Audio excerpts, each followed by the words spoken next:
New at 11 tonight, vehicles that somehow crash into buildings rarely make it is our top story. However, what happened in Currituck County tonight is different. 10 at your side's Jason Marks is on the scene to tell us how different and what happened.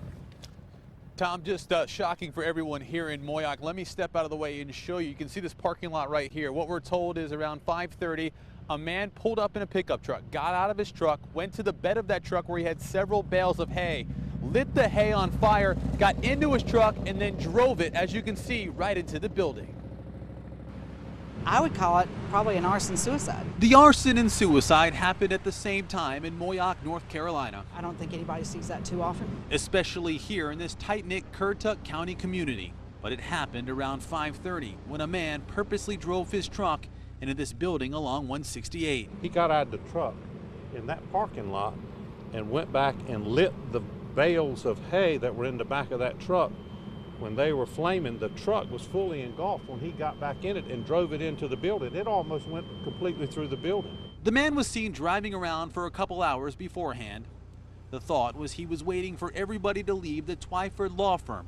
Attorney Edward O'Neill. How frightening is it to think that that was the case, that he was targeting your office? Well, I can tell you that it's very unnerving. We do criminal defense work. We do a lot of domestic work, and our firm represents Currituck County Department of Social Services, so we affect a lot of people. The last employee had just locked up 20 minutes before the fire.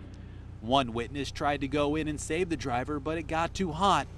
The driver died here at the scene. It's difficult because it's something you don't expect to happen, and I think everybody is just very surprised and shocked, and it would be speculation to try to determine what his reasoning was. The building is owned by the law firm, but several other businesses use it, including the Chamber of Commerce.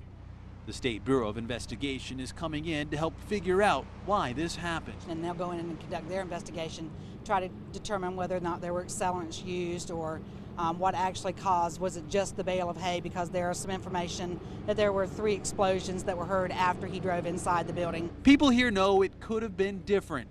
A lot of people could have been hurt. We're also very lucky, so we'll count our blessings and be ready to go Monday morning.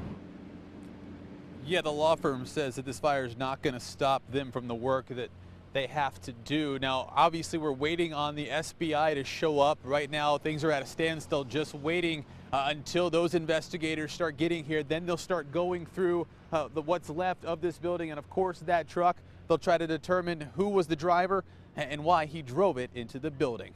That's the latest from Moyock. Jason Marks, 10 on your side. So many more pieces of this puzzle. The Twyford law firm has been in business since 1952 and in that building for the past 10 years.